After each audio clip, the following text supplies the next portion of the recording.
ছাত্রছাত্রীরা, ভেক্টরের পরবর্তী ক্লাসে আজকে যে বিষয় নিয়ে আলোচনা করব দেখতেই পাচ্ছ, সেটা হচ্ছে সামান্তরিক সূত্র বা প্যারালেলোগ্রাম ল।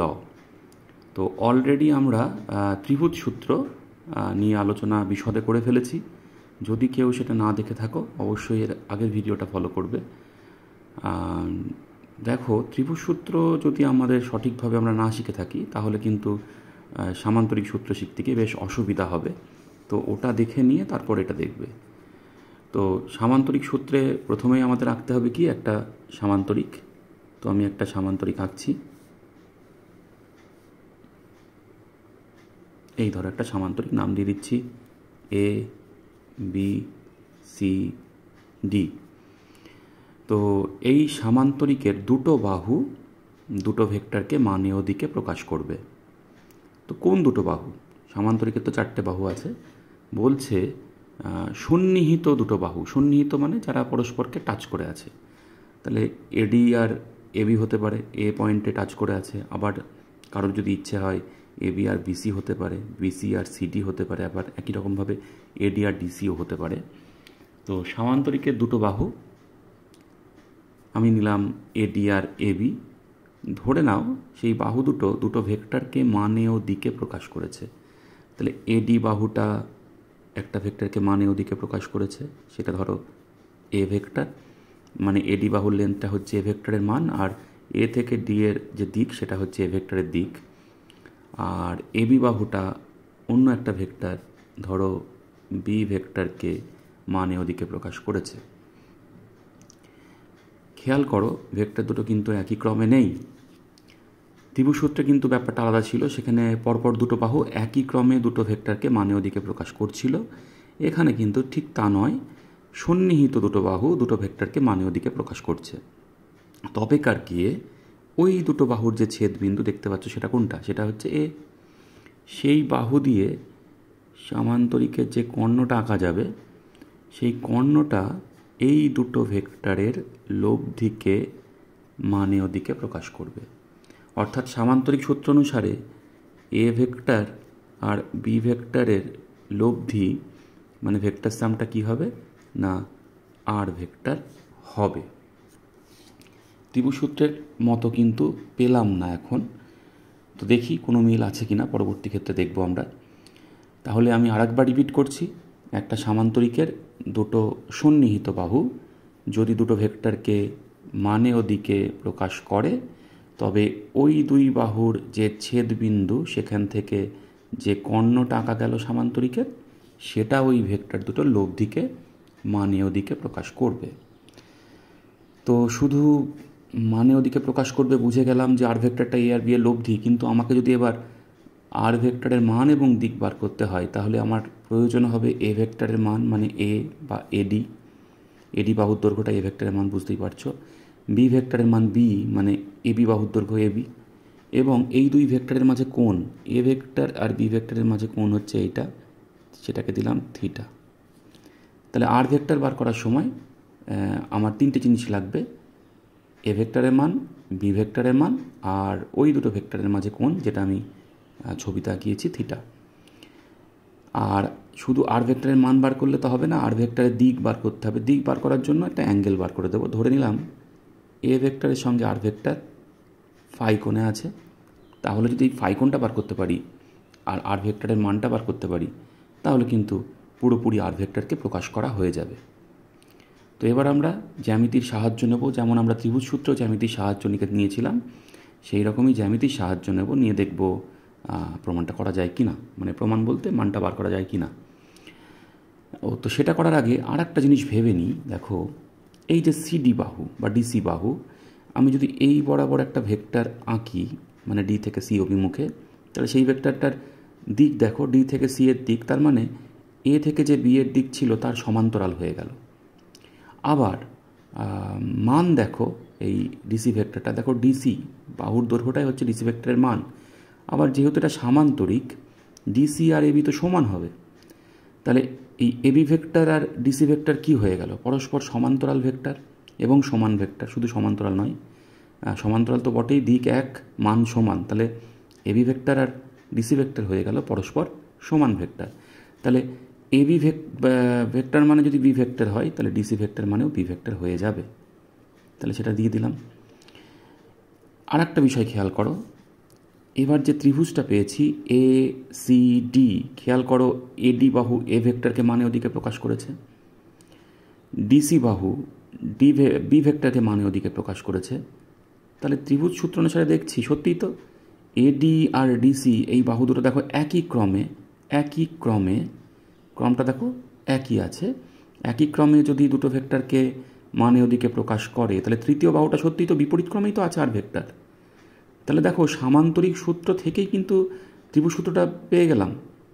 যেই আমি এই বি ভেক্টরটাকে পাশে নিয়ে আসলাম একটু সমান ভেক্টরের নিয়ম অনুসারে, সঙ্গে সঙ্গে ত্রিভুজে দেখছি একই ক্রমে দুটো বাহু দুটো ভেক্টর এ আর বিকে প্রকাশ করেছে, তৃতীয় বাহুটা বিপরীত ক্রমে আর ভেক্টরকে প্রকাশ করেছে, অর্থাৎ আর ভেক্টর সমান A vector plus B vector. তাহলে আমরা সিদ্ধান্তে আসলাম এই সামান্তরিক সূত্র আসলে ত্রিভুজ সূত্রেরই একটা বিকল্প রূপ। তাহলে আলাদা করে আর সামান্তরিক সূত্র আমরা কেন শিখব? তার কারণ দেখো, সামান্তরিক সূত্রের শুরুতে এ ভেক্টর বি ভেক্টরগুলোকে দেখো একই আদিবিন্দু থেকে আনতে পেরেছিলাম। ফলে যদি কোনো অঙ্কে বা কোথাও এভাবে ভেক্টরগুলো একই আদিবিন্দু থেকে ক্রিয়াশীল থাকে, তাহলে সেখান থেকে সামান্তরিক সূত্র অ্যাপ্লাই করে দেবো, আমার কাজটা অনেক সহজ হবে। আর যদি এরকমভাবে একই ক্রমে ভেক্টরগুলো থাকে, তাহলে সেখানে ত্রিভুজ বানিয়ে ত্রিভুজ সূত্র অ্যাপ্লাই করে দেবো, আমার কাজটা সহজ হবে। তাহলে যেখানে যেভাবে কাজটা করলে সহজ হবে সেখানে সেই সূত্রটা আমরা ইউজ করব। তো এখানে যেহেতু আমরা সামান্তরিক সূত্র থেকে ত্রিভুজ সূত্রের ব্যাপারটায় আসতে পারলাম, তাহলে আর আলাদা করে ক্যালকুলেশন করার কোনো প্রয়োজন নেই। ত্রিভুজ সূত্রে যেরকম এটাকে বাড়িয়ে দিয়েছিলাম, এখান থেকে লম্ব ড্রপ করেছিলাম, তারপরে যেমন ক্যালকুলেশন করেছিলাম আগের ভিডিওতে, ঠিক তেমনিভাবে এখানেও ক্যালকুলেশন করে আমরা আর ভেক্টরের মান দিক সব বার করে ফেলবো। তাহলে একটু ভেবে নিই আর ভেক্টরের মানটা কী হবে। সোজা কথা, আর ভেক্টরের মান হবে √, ত্রিভুজ সূত্র অনুসারে এ স্কোয়ার যোগ বি স্কোয়ার যোগ 2ab cos থিটা। আর দিকের ব্যাপারটা কী হবে, যদি আমরা tan পাই বার করি, আশা করি আগের দিন যে পাশের বাড়ির কনসেপ্টটা দিয়েছিলাম, যেটা বাস্তব জীবনে কাজে লাগাতে মানা করেছিলাম, তো সেই কনসেপ্টটা তোমরা এখানে ইউজ করতে পারবে। আর ভেক্টর ফাই অ্যাঙ্গেল করেছে এর সঙ্গে, তাহলে এ ভেক্টর হচ্ছে পাশের বাড়ি, তাহলে আগে কাকে নেবো, আগে বিকে নেব। তাহলে tan ফাই সমান হয়ে গেল B sine theta by A plus B cos theta. তাহলে এইভাবে আমরা সামান্তরিক সূত্রেও ঠিক একইভাবে ত্রিভুজ সূত্রের মতোই মান ও দিক বার করতে পারি। আমি আর ডিটেলস হিসাবে গেলাম না, কারণ ত্রিভুজ সূত্রে যা হিসেব এখানেও কিন্তু হিসেবটা তাই, আলাদা কিছু নয়। এবার চলে আসি পরবর্তী সূত্র, ভেক্টর যোগের বহুভুজ সূত্র বা পলিগন ল। তো দেখো, আমরা আগের ভিডিওতে ত্রিভুজ সূত্র নিয়ে বিশদে আলোচনা করেছি, এখানেও শুরুতে সামান্তরিক সূত্র নিয়ে আলোচনা করলাম। আমরা কটা ভেক্টরের মধ্যে যোগ করতে পারছিলাম, খেয়াল করো, আমরা দুটো ভেক্টরের মধ্যে যোগটা করছিলাম। কিন্তু এমন তো হতেই পারে যে দুটোর বেশি ভেক্টর আছে, সেক্ষেত্রে কি করব? সেক্ষেত্রে এতক্ষণ অবধি আমাদের যা জ্ঞান, সেখান থেকে আমরা কি করব, বারবার ত্রিভুজ সূত্র অ্যাপ্লাই করব। দুটো ভেক্টরে যোগ করে নিয়ে যেটা পেলাম তার সঙ্গে আবার 3 নম্বরে যোগ করলাম, দিয়ে যেটা পেলাম তার সঙ্গে 4 নম্বরে যোগ করলাম, এরকমভাবে বারবার যোগ করতে করতে যেতে হবে। সেটা কিন্তু বেশ সমস্যাজনক। তা সেই সমস্যা থেকে বেরোনোর একটা উপায় হচ্ছে বহুভুজ সূত্র বা পলিগন ল। তবে এই সূত্রের খামতি আছে, খামতিটা আমি তোমাদের আগেই বলিনি। এই সূত্রে আমি বুঝতে পারবো যে এই সকল ভেক্টরের যে লব্ধি সেটা কোনটা হবে তাকে আমি চিহ্নিত করতে পারবো, কিন্তু এই সূত্র দিয়ে সরাসরি লব্ধির মান, দিক, এইগুলো সমীকরণের মাধ্যমে বার করা কিন্তু সম্ভব নয়। আমি ভেক্টরটাকে স্পট করতে পারবো যে এদের লব্ধি ওই ভেক্টরটা, কিন্তু তার মান, দিক এগুলো আমি আগেরবার যেমন সমীকরণ বানিয়েছিলাম আর = বা tan phi = সেরকম সমীকরণ কিন্তু এখানে পাবো না। তো এটা আমাদের খুঁজে বের করার কাছে দারুণভাবে লাগবে, এবং যত ইচ্ছা ভেক্টর দেখ না কেন আমি কিন্তু খুব সহজেই তাদের যে লব্ধি সেটা আমরা বার করতে পারবো। তো চলো দেখে নিই সূত্রটা কী। তো প্রথমেই আমাকে আঁকতে হবে একটা বহুভুজ। আমি একটা ইচ্ছে মতো আঁকিয়ে নিচ্ছি পঞ্চভুজ। সবকটা বাহু যে সমান হবে তার কোনো মানে নেই, পঞ্চভুজই যে হবে তারও কোনো মানে নেই। আমি বহুভুজ বোঝানোর খাতিরে, যেহেতু আয়তক্ষেত্র সামান্তরিক সূত্রে আমরা চতুর্ভুজ পেয়েছিলাম, সেই জন্য অন্তত একটা বাহু বাড়িয়ে দিলাম। তো কি বলছে, ধরো এখান থেকে নাম দিতে শুরু করছি, এ বি সি, ঘড়ি কাটার দিকেই ঘোরালাম, ABCDE। দিকে বলছি, বিপরীত দিক ঘোরালাম। আচ্ছা, এবার ধরো এই বহুভুজটার একটা বাহু বাদ রাখো, তাহলে কটা বাহু পড়ে থাকলো? 4টে বাহু। 4টে বাহু 4টে ভেক্টরকে একই ক্রমে মানে ওদিকে প্রকাশ করছে। তো খেয়াল করো, একই ক্রম, একজনের শেষ পরের জনের শুরু, আবার তার শেষ আর একজনের শুরু, আবার তার শেষ তারপরের জনের শুরু।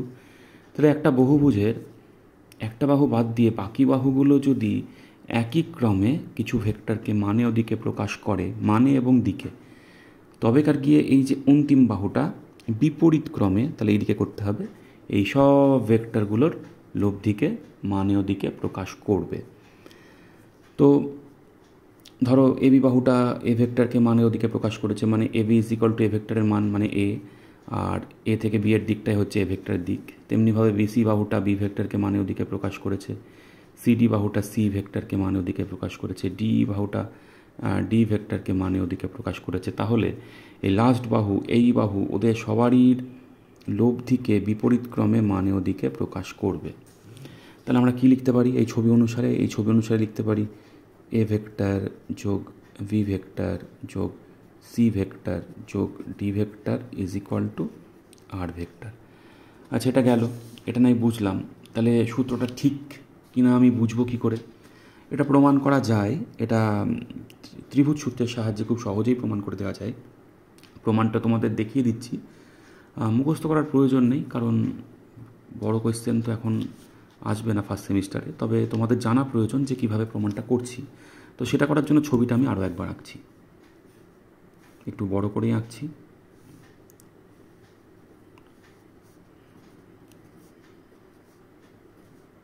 এই ছিল ছবি, নামটা সেম দিচ্ছি।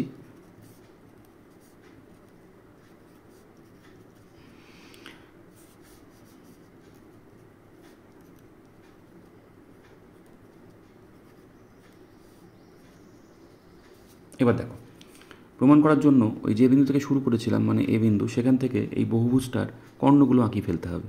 তাহলে একটা কর্ণ হচ্ছে এসি, আর একটা কর্ণ হচ্ছে দেখো এডি। আচ্ছা, এই কর্ণ বরাবর ধরো কিছু ভেক্টর প্রকাশিত হয়েছে, মানে এই ভেক্টরগুলোর জন্য সেই ভেক্টরগুলো আসবে, আগে থেকে আমি লিখে রাখছি, কাজে লাগবে পরে। আসলে এগুলো লেখার কথা পরে, আমি সুবিধার্থে আগে থেকেই লিখছি। এবার দেখতে পাচ্ছ 3টে ত্রিভুজ পেয়ে গেছি। আমি এই ত্রিভুজ থেকে শুরু করছি, ত্রিভুজ A D E, A D E. খেয়াল করো কি পাচ্ছি এই ত্রিভুজ থেকে। খেয়াল করো R2 ভেক্টর আর স্মল ডি ভেক্টর একই ক্রমে, আর আরটা বিপরীত ক্রমে। তাহলে ত্রিভুজ সূত্র যদি অ্যাপ্লাই করি, তাহলে কি লিখতে পাচ্ছি? আর ভেক্টর সমান small D vector plus R2 vector. আচ্ছা, তারপরে আমরা যদি ত্রিভুজ এ ডি সিতে যাই, এ ডি সিতে যাই, কী পাচ্ছি দেখো, R1 ভেক্টর আর সি ভেক্টর দেখো একই ক্রমে, R2 ভেক্টর দেখো বিপরীত ক্রমে। তাহলে R2 ভেক্টরের জায়গায় কী লিখতে পারি? R1 vector plus C vector. তাহলে কী দাঁড়ালো? ডি ভেক্টর প্লাস R2 ভেক্টরের জায়গায় R1 vector plus C vector. আচ্ছা, হলো। এবার আরেকটা ত্রিভুজ এ বি সি, খেয়াল করো এ ভেক্টর বি ভেক্টর একই ক্রমে, R1 ভেক্টর দেখো বিপরীত ক্রমে। তাহলে R1 ভেক্টরের জায়গায় কি লিখতে পারি? A vector plus B vector. তাহলে ডি ভেক্টর ছিল, R1 ভেক্টরের জায়গায় লিখলাম A vector plus B vector, তারপরে আছে কে না আগে থেকেই সি ভেক্টর। একটু সাজিয়ে গুছিয়ে লিখলে কি পাচ্ছি? R vector is equal to A vector plus B vector plus C vector plus D vector. তো দেখো এইভাবে কত সহজে আমি কিন্তু বহুভুজ সূত্র, যেটা অলরেডি উপরে লেখা ছিল, সেটা কিন্তু প্রমাণ করতে পারলাম। তো প্রমাণটা তোমাদের আসবে না, কিন্তু জিনিসটা জানতে হবে যাতে তোমাদের অঙ্কে বা অন্য কোনো ক্ষেত্রে পরবর্তীতে কাজে লাগে। তো আশা করি তোমরা বহুভুজ সূত্রটা একবারে ক্লিয়ারলি বুঝে গেছো। যদি কোনো অসুবিধা হয় তবে অবশ্যই কমেন্ট বক্সে কমেন্ট করবা। তাহলে ভেক্টর যোগের বেশ কয়েকটা নিয়ম কিন্তু আমরা অলরেডি শিখে ফেলেছি। আগের ভিডিওতে ত্রিভুজ সূত্র শিখেছি, এই ভিডিওতে সামান্তরিক সূত্র শিখলাম, আর তারপরে বহুভুজ সূত্রটাও শিখলাম। তো এবার কয়েকটা নিয়ম নিয়ে আলোচনা করব, যেগুলো ভেক্টরের যোগ অবশ্যই মেনে চলে। তো প্রথম যেটা নিয়ে আলোচনা করব সেটা হচ্ছে বিনিময় নিয়ম বা কমিউটেটিভ ল বা কমিউটেটিভ রুল। তো চলো দেখি ব্যাপারটা কি। তো প্রথমে একটা স্কেলারের কথা ভাবি, ধরো 2+1, 2+1, আর ধরো 1+2। তো খেয়াল করো 2+1-এর রেজাল্ট যা, 1+2-এর রেজাল্টও কিন্তু তাই। তাহলে এটা কি সমান? তাহলে 2+1ও যা, 1+2ও তাই। দেখো 2-এর জায়গায় 1 বসেছে, 1-এর জায়গায় 2 বসেছে, মানে ওরা স্থানটা বিনিময় করেছে, করার পরেও রেজাল্ট কি সেম আছে। তাহলে স্কেলারের যে যোগ সেটা কি বিনিময় নিয়ম বা কমিউটেটিভ রুল মানে। দেখো স্কেলারের বিয়োগ কি মানে, যদি আমি 2-1 করি আর 1-2 করি, সেম হবে? কখনোই সেম হবে না। তার মানে কি স্কেলারের এই যে বিয়োগ সেটা কিন্তু এই নিয়ম মানছে না। তো এবার আমরা দেখব যে ভেক্টরের যোগটা এই বিনিময় নিয়ম মানে কি না। তো সেটা বোঝার জন্য আবার আমাকে একটা সামান্তরিকী আঁকতে হবে। তো একটা সামান্তরিক আঁকছি, নাম আগের মতোই এ বি সি ডি দিয়ে দিলাম। এবার ধরো দুটো ভেক্টর, এ ভেক্টরকে এ বি বাহু প্রকাশিত করেছে মানে দিকে, বি ভেক্টরকে এডি বাহু মানে দিকে প্রকাশিত করেছে। তো একটু আগে যখন সামান্তরিক সূত্র পড়েছিলাম, সমান ভেক্টরের কনসেপ্ট দিয়ে আমরা বুঝতে পেরেছিলাম যে এডি বাহু যদি বি ভেক্টরকে মানে দিকে প্রকাশ করে থাকে, তাহলে কিন্তু বিসি বাহুও বি ভেক্টরকে মানে দিকে প্রকাশ করবে, কারণ এরা পরস্পর সমান্তরাল আর মান দুটো মানে বাহু দুটোর দৈর্ঘ্য কিন্তু সমান। একই কারণে এবি বাহু যদি এ ভেক্টরকে মানে দিকে প্রকাশ করে, তাহলে ডিসি বাহুও এ ভেক্টরকেই মানে ওদিকে প্রকাশ করবে। আচ্ছা, এটা হয়ে যাওয়ার পরে এবার যদি আমাকে করতে হয় এ ভেক্টর যোগ বি ভেক্টর, শুরু করছি এ বিন্দু থেকে, তাহলে এ ভেক্টর মানে এদিকে যাব না, প্রথমে যাব এদিকে। তাহলে এ ভেক্টর তারপরে বি ভেক্টর পেয়ে গেলাম, ত্রিভুজ কমপ্লিট করলাম। তাহলে এ ভেক্টর যোগ বি ভেক্টর সমান কি পাচ্ছি না, এসি ভেক্টর। খেয়াল করো এ ভেক্টর যোগ বি ভেক্টর, মানে আমি যদি মাঝখানে আর একটা লাইন করি তাহলে কি লিখি, এ ভেক্টর যোগ B vector is equal to, এটা নাই এখন লিখছি না, এ ভেক্টর যোগ B vector is equal to A B vector plus BC vector, কোন পথে গেলাম সেটা বোঝাতে পারলাম, সমান আলটিমেটলি কি এসি ভেক্টর। আবার যদি আমি একটু পাশেই করি বি ভেক্টর যোগ এ ভেক্টর, তাহলে কি হচ্ছে খেয়াল করো, এখান থেকে আবার স্টার্ট করছি, বি ভেক্টর মানে এবার ওপর দিকে যাব, মানে এডি ভেক্টর, তারপরে এ ভেক্টর মানে হচ্ছে ডিসি ভেক্টর। তাহলে এডি ভেক্টর যোগ ডিসি ভেক্টর মানে ঘুরে ফিরে সেই আবার কি আসছে, আবার সেই এসি ভেক্টরই আসছে। তাহলে খেয়াল করো এ ভেক্টর যোগ বি ভেক্টরের রেজাল্ট যা, বি ভেক্টর যোগ এ ভেক্টরের রেজাল্ট কি সেম। তাহলে আমি কি লিখতে পারছি, এ ভেক্টর যোগ B vector is equal to B vector যোগ এ ভেক্টর। তার মানে ভেক্টরের যোগ বিনিময় নিয়মটা মানছে। তো শুধু এই পরপর নিয়ম বলে যাচ্ছি, নিয়ম শিখলেই হবে না, সেই নিয়মগুলোর অ্যাপ্লিকেশনে যেতে হবে, নিউমেরিক্যালস করতে হবে। তো যত তুমি নিউমেরিক্যালস করতে পারবে তত তুমি ভালোভাবে শিখবে, আরও দারুণভাবে ভেক্টরটাকে আয়ত্ত করতে পারবে। তো নিউমেরিক্যালস আমি অবশ্যই শেখাবো, তার সঙ্গে সঙ্গে নিজেকে চেষ্টা করতে হবে, নিজে থিওরিগুলো বুঝে নিয়ে ভালো করে কনসেপ্টটা ক্লিয়ার করে নিউমেরিক্যালস যখন করতে পারবে, তখন যে মজা বা সেই শেখাটা যত বড় শেখা, আমি একটা নিউমেরিক্যালস করে দিলাম দিয়ে তুমি শিখলে, সেটা অতটা বড় শেখা নয়। তো যতই নিজে ভুল করবে, ভুলগুলোর কারেকশান করবে, বারবার জিনিসটা করবে, এ পথে গেলে ও পথে গেলে ভুল হলো না, আলটিমেটলি কোনো একটা পথ খুঁজে নিউমেরিক্যালসটা করতে পারবে, তার আনন্দ আলাদা, আর সে শেখাটা হবে অনেক বেশি শেখা। তো তোমরা এখনই বইয়ে সেট ওয়ানে, শুরুতে সেট ওয়ানে যে নিউমেরিক্যালসগুলো আছে সেগুলো একদম দারুণভাবে করতে শুরু করো এবং আত্মবিশ্বাসের সঙ্গে করো। বইয়ের এক্সাম্পলগুলো দেখো, আমি যেভাবে কনসেপ্টগুলো দিচ্ছি সেগুলো দেখো, তারপরে অসুবিধা হলে অবশ্যই কমেন্টে কমেন্ট করো। পরবর্তী নিয়মে চলে আসি, সেটা হচ্ছে সংযোগ নিয়ম বা অ্যাসোসিয়েটিভ রুল। তো দেখে নেব ভেক্টরের যোগ এই নিয়মটা মানে সংযোগ নিয়মটা মানে কি না। তার আগে বুঝে নিই অ্যাসোসিয়েটিভ রুলটা কী। তো প্রথমে স্কেলার দিয়ে বুঝি, ধরো 3টে সংখ্যা, আমি 2 নিলাম, 3 নিলাম, আর ধরো 4 নিলাম, পরপরই নিলাম। তো ধরো সবগুলোর মধ্যে যোগ হচ্ছে, আমি এইভাবে যোগ করলাম, আর আমি 2 নিলাম, 3 নিলাম, 4 নিলাম, আমি যোগটা এইভাবে করলাম। দেখতে পাচ্ছ দুটো ক্ষেত্রে রেজাল্ট সেম। যদি রেজাল্ট সেম হয় তার মানে সংযোগ নিয়ম বা অ্যাসোসিয়েটিভ রুলটা এটা মানছে স্কেলারের যোগ। তো বুঝতেই পারছো স্কেলারের গুণ ভাগ হলে বা একসঙ্গে যোগ বিয়োগ থাকলে কখনো মানবে কখনো মানবে না, এরকম অনেক কিছুই হবে। তো তো এবার আমরা দেখতে চাই যে ভেক্টর যোগের ক্ষেত্রে অ্যাসোসিয়েটিভ রুলটা মানে কি না। তো বুঝতেই পারছো এখানে যেমন 3টে সংখ্যা নিয়ে কাজ করেছি, তাহলে এখানেও আমাকে 3টে ভেক্টর নিয়ে কাজ করতে হবে। সেই কারণে আমি একটা চতুর্ভুজ আঁকছি ইচ্ছে মতো।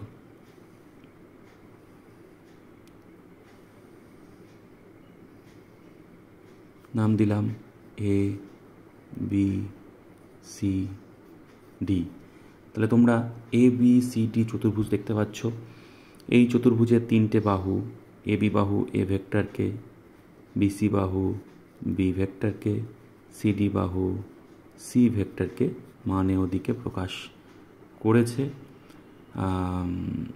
এইবার আমরা শুরু করতে চাই। প্রথমে ধরো এরকম করলাম, A vector plus B vector যোগ সি ভেক্টর, রেজাল্টটা কী হবে দেখব। তাহলে প্রথম কর্তব্য হচ্ছে বি আর সিকে যোগটা করে নেওয়া। তো এটা বি ভেক্টর বিসি বাহু প্রকাশ করছে আর সিডি বাহু সি ভেক্টরকে প্রকাশ করছে। এদের যোগফল মানে লব্ধি কত হবে বোঝার জন্য আমাকে ত্রিভুজটা কমপ্লিট করতে হবে। ত্রিভুজটার নাম হচ্ছে বি সি ডি, এবং বি ভেক্টর আর সি ভেক্টর দেখো একই ক্রমে আছে, তাহলে বিপরীত ক্রমে ধরে নিলাম আর1 ভেক্টর ওদের লব্ধিটাকে মানে ওদিকে প্রকাশ করছে। তাহলে এটা সমান কী লিখতে পাচ্ছি, এ ভেক্টর যোগ আর1 ভেক্টর। আচ্ছা, এবার এ ভেক্টর যোগ আর1 ভেক্টর, খেয়াল করো এ বি ডি ত্রিভুজ, A B D, A vector R one vector দেখো একই ক্রমে, তাহলে এই দুটো মিলে গিয়ে বিপরীত ক্রমে প্রকাশিত হবে এডি ভেক্টর, ধরো সেটা আর ভেক্টর দ্বারা। তাহলে এ ভেক্টর যোগ আর1 ভেক্টর সমান কি লিখতে পারি, আর ভেক্টর। তাহলে হয়ে গেল এটা সমান আর ভেক্টর। আচ্ছা, নেক্সট কাজ হচ্ছে এটাই করব একটু অন্যরকমভাবে। এবার করব এ প্লাস বি আগে, তার সঙ্গে পরে যোগ করব সি ভেক্টরকে। এবার দেখি কি হয়। তাহলে এই ছবিতে এ ভেক্টর যোগ বি ভেক্টর, এ ভেক্টর যোগ বি ভেক্টর যদি করতে হয় তাহলে এই ত্রিভুজটা কমপ্লিট করতে হবে, এবং এই দিকে আমার হবে তার লব্ধি, নাম দিলাম আর2 ভেক্টর। তাহলে এ ভেক্টর যোগ B vector, A B C ত্রিভুজ, তৃতীয় বাহু হচ্ছে এসি, লব্ধি প্রকাশিত হয়েছে এসি বাহু বরাবর বিপরীত ক্রমে আর2 ভেক্টর দ্বারা। তাহলে এ ভেক্টর যোগ বি ভেক্টরের বদলে লিখছি আর2 ভেক্টর, আর তারপরে তো আছে সি ভেক্টর। তাহলে এবার চলে আসো R two vector plus C vector, মানে ত্রিভুজ A C D, A C D, R two vector যোগ সি ভেক্টর। তাহলে বুঝতেই পারছো হয়ে যাচ্ছে বিপরীত ক্রমে আর ভেক্টর। তাহলে is equal to R vector. খেয়াল করো এ ভেক্টর যোগ বিসি করি আর এ ভেক্টর যোগ বি ভেক্টর যোগ সি করি, যেমনই করি না কেন রেজাল্ট দুটো ক্ষেত্রেই সেম আসছে। তাহলে এটা সমান এটা লিখতে পারি, অর্থাৎ ভেক্টরের যোগ তোমার এই সংযোগ নিয়ম বা অ্যাসোসিয়েটিভ রুলটা মানে।